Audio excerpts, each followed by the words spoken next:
All right, good evening, everyone. This is Joe Henches with Beyond the Chart, and this is stock market analysis for today. Today is Thursday, May 29th, 2014.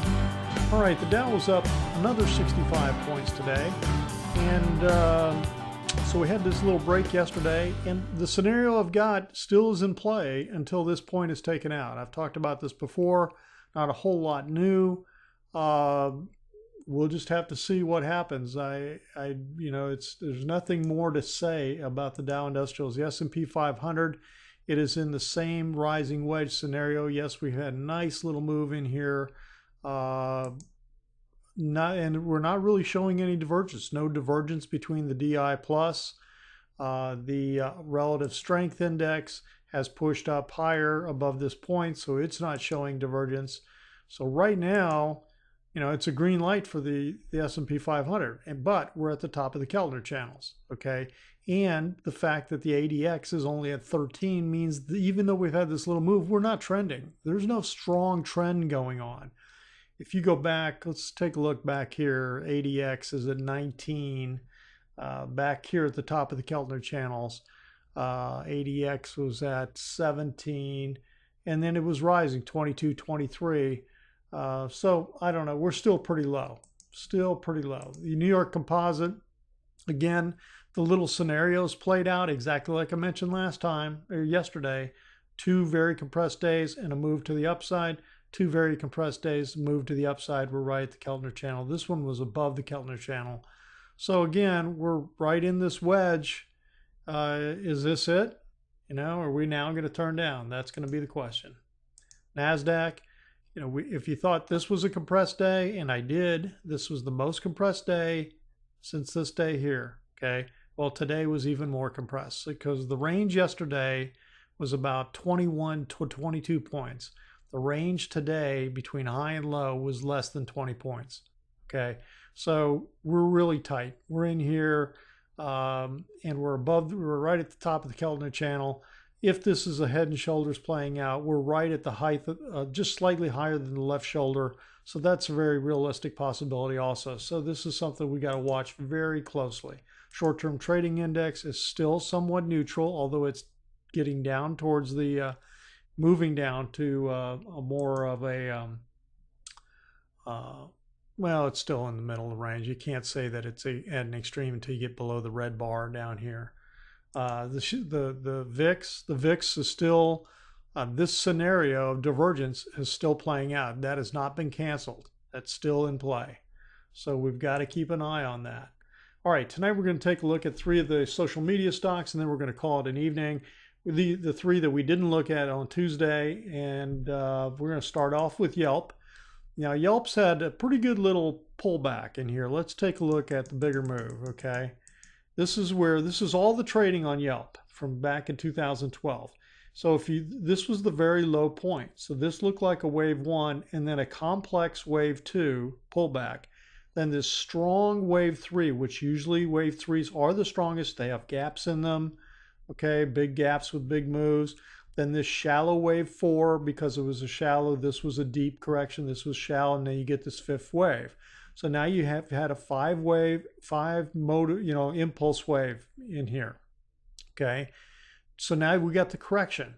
So when I look at the distance from here to here, it's corrected between 50 to almost 61.8%. So it's had a decent correction in terms of points, okay? And so now it's starting to rally. The thing to look for in here now, it's had a nice little move, but I don't see 5 waves. I see 3. I see 1, 2, 3. Maybe a shallow, but it's overlapping the top of this. So you want a first 5 wave move, and then you want to pull back, and then you want to get on board. Okay. So I'm kind of watching because we got the 10 crossing above the 21. I'd like to see a pullback and then look to see if for a setup, an opportunity to try to get on board. Yahoo seems to be more of a sideways to down trending type action. We got in here, thought maybe it was breaking, getting above the 10. 10 was getting above the 21. We got our heads handed to us right here. Okay, so Why is that? Because the trend, the intermediate trend, was still to the downside with 21 below the 55. So sometimes it works, sometimes it doesn't. I mean, you just never know. And so right now, I'm a little cautious. And I would be looking to see, maybe does it start to roll down and break this trend line? But I don't have a specific setup play that I want to use. I mean, I thought about, breaking the lows in here and breaking the low of this day, but it just seemed too shallow of a day. I didn't trust it. Didn't feel right to me, I guess is the way I'd put it.